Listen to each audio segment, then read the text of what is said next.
धृतराष्ट्र कौन होता है जो पुत्र के मुंह में अंधा हो?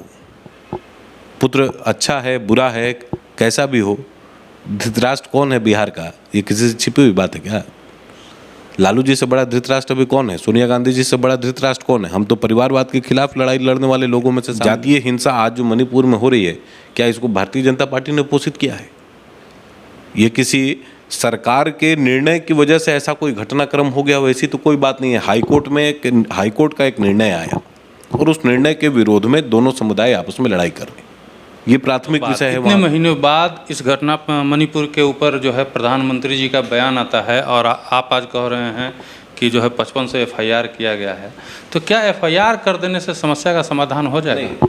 FIR की जो संख्या है इस बात की पुष्टि करता है कि प्रशासन वहाँ पर मुस्तैद है।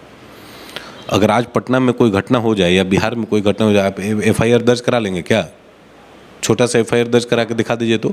1700 करोड़ रुपए का पुल गिर गया, हवा में बह गया, गंगा जी में तैर गया, उस पर FIR दर्ज हुआ है क्या बिहार में?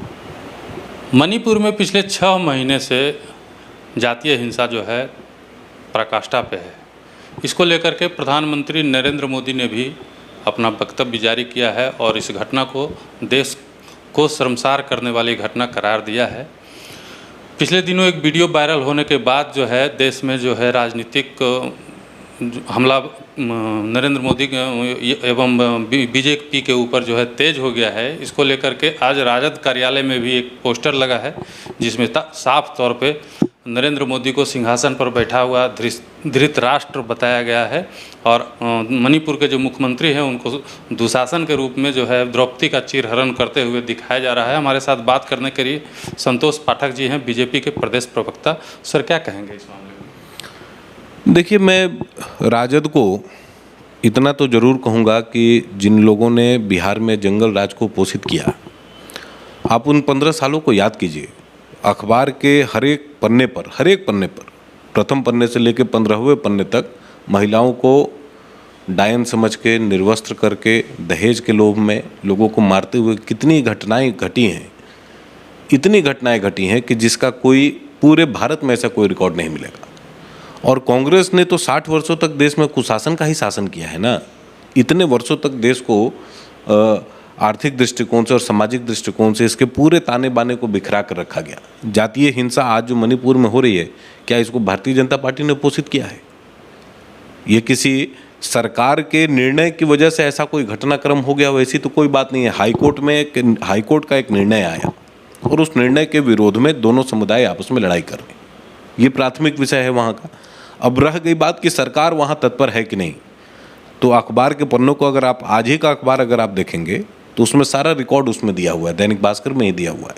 पिछले 3 महीने में लगभग 5500 से ऊपर FIR वहाँ पर दर्ज हुए हैं, जो इस बात को इंगित करते हैं कि किसी भी प्रकार के घटना को प्रशासन अपने नोटिस में ले रहा है, कार्रवाई भी करने का प्रयास कर रहा है। लेकिन चूंकि ये पूरा मामला जातीय हिंसा से जुड़ा हुआ है, इस नाते ये मामला थोड़ा पेचीदा है।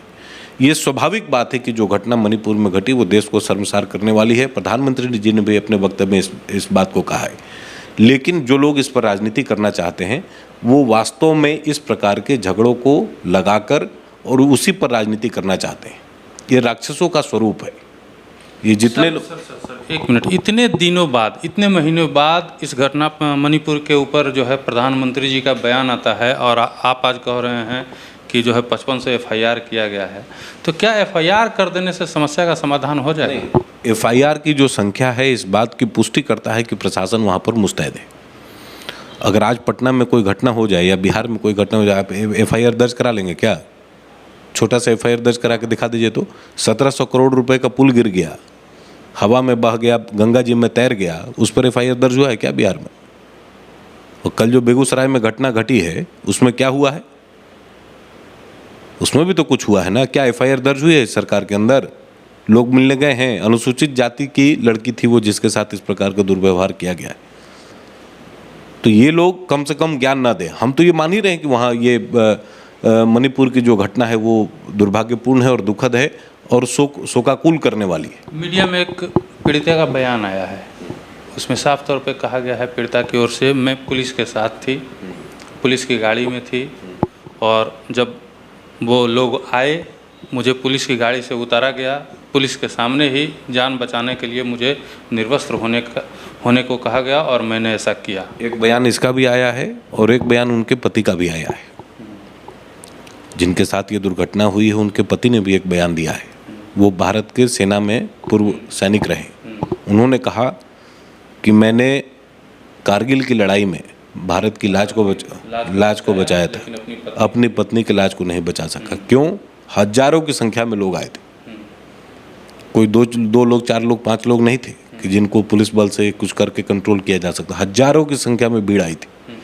उसको कंट्रोल करना किसी भी प्रशासन के लिए, और ऐसे में देखिए हर सिचुएशन अलग अलग परिस्थितियों का निर्माण करता है। वो सिचुएशन ऐसा रहा होगा, मैं एज्यूम कर रहा हूँ इस बात को, मैं ना उसका प्रत्यक्षदर्शी हूँ ना मैं वहाँ पर था। जो घटनाक्रम अखबारों में छप रहा है उसी के आधार पर मैं बता रहा हूँ। एक सैनिक की पत्नी को से इस प्रकार का व्यवहार किया जाना यह दुखद है, और हर आरोपी को जो इस घटना के लिए जिम्मेवार है उसको कड़ी से कड़ी सजा मिलनी चाहिए। मैं तो ये कहता हूँ उसको सजाए मौत देना चाहिए। सर क्या क्योंकि आज 21वीं शताब्दी के भारत में इस प्रकार की घटनाओं को एक्सेप्ट नहीं किया जा सकता। सर क्या आरोपी ही जिम्मेदार हैं? जिस पुलिस वाले के सामने ये घटना हुई वो जिम्मेदार नहीं थे? एक आर्मी मैन की पत्नी के साथ घटना होती है उनकी आंखों के सामने, क्या उनको जो है बचाने की कोशिश नहीं करनी चाहिए थे? बहुत ज़्यादा होता तो वो शहीद होते, यही होता ना। इसमें होता क्या है, बिहार में लालू जी के शासनकाल में बड़ी संख्या में नरसंहार हुए हैं। जातीय नरसंहार तो सबने देखा है। हमारे उम्र के लोगों ने उसको फील किया है, देखा नहीं है। हम लोगों के आँख के सामने, हम लोग छोटे थे इस नाते हम लोग उसको सिर्फ फील कर पाए, उसको ये नहीं कर पाए, एंटिसिपेट करना उसको मुश्किल था। लेकिन जिस दौर के जिम्मेवार लोग, नरसंहारों को जीने वाले लोग, नरसंहारों को पैदा करने वाले लोग और नरसंहारों को पोस कर बड़ा करने वाले लोग जातीय हिंसा के विद्वेष को जानते हैं और उसी से अपने शासन का मार्ग निकालते हैं। मणिपुर में आज हमारी सरकार कोई नई नहीं बनी है। हम पिछले 2 टर्म से वहाँ पर सरकार में, और जो परिस्थितियों का निर्माण हुआ, क्या बिहार में जब नरसंहार होते थे तो लालू यादव जी उसको 2 दिन में रोक लेते थे? सालों ना चला वो लड़ाई, सालों चला। कोई 1-2 दिन की घटना नहीं थी। आज इस गांव में घटी तो 10 दिन के बाद किसी और गांव में घटती थी। 15 दिन के बाद 40 लोग एक जगह मार दिए गए, कहीं पर 50 लोग एक साथ मार दिए जाते, और सभी जाति के लोग मारे जाते थे। अगड़े भी मारे जाते थे, बैकवर्ड भी मारे जाते थे। और उसको कौन पोषित करता था? और किसने उन नरसंहारों के नाम पर 15 वर्षों तक बिहार में शासन किया?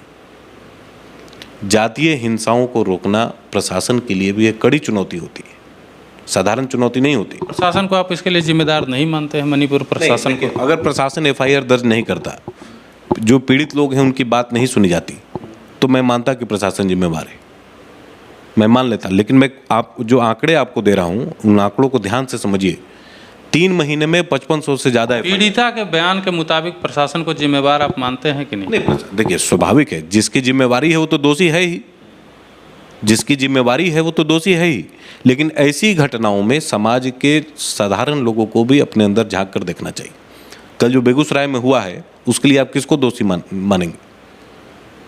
समाज ही ना वहाँ पर उपस्थित था, प्रशासन तो उपस्थित था नहीं, समाज वहाँ पर उपस्थित था। तो समाज के अंदर इस प्रकार का वहस्यपन क्यों बढ़ रहा है, ये तो देखने समझने वाली बात है। और किन लोगों के द्वारा वो पोषित रही है, किन लोगों ने इस काम को किया है। क्या नरेंद्र मोदी सही में धृतराष्ट्र हैं? धृतराष्ट्र कौन होता है? जो पुत्र के मुंह में अंधा हो। पुत्र अच्छा है, बुरा है, कैसा भी हो, धृतराष्ट्र कौन है बिहार का? ये किसी से छिपी हुई बात है क्या? लालू जी से बड़ा धृतराष्ट्र अभी कौन है? सोनिया गांधी जी से बड़ा धृतराष्ट्र कौन है? हम तो परिवारवाद के खिलाफ लड़ाई लड़ने वाले लोगों में से शामिल हैं। तो ये जो लोग पोस्टर लगा रहे हैं, इनको थोड़ा सा झांक कर अपने अंदर देख लेते ना, तो इस समझ में आ जाता कि जिन जातीय हिंसाओं के दम पर अपनी सरकारें जिन लोगों ने चलाई हैं, बनाई हैं, आप इन 10 वर्षों को छोड़ दीजिए जो नरेंद्र मोदी जी के नेतृत्व में हमने देखा। ये पहली मणिपुर में इस प्रकार की घटना घटी जहाँ पर 2 अलग अलग जातीय समूह शामिल हैं। इसके अलावा और कोई घटना पूरे देश में आपने देखी है क्या? और कोई घटना? इसके अलावा तो और कोई घटना नहीं देखी। लेकिन आप 50 वर्षों के कांग्रेस के कुशासन को याद कीजिए और 15 वर्षों के लालू जी के शासन को याद कीजिए। हर दिन जातीय हिंसा होती थी बिहार में और देश भर में। इतना बड़ा जो द्वंद्व है जातिवाद का, उसको किसने पोषित किया है? आज 70-75 साल हो गए भारत की आज़ादी को, और उसके बावजूद जातीय उन्माद इतना हावी है देश में। तो इसको जिन लोगों ने बल दिया है, ताकत दिया है, उसको पोषित किया है, उनको अपने गिरबान में नहीं झांकना चाहिए। अगर 70 वर्षों के इतिहास में भारत को धीरे धीरे भी अगर बदला गया होता तो आज इस प्रकार के जातीय उभार भारत में नहीं होते। लेकिन दोष है समय का।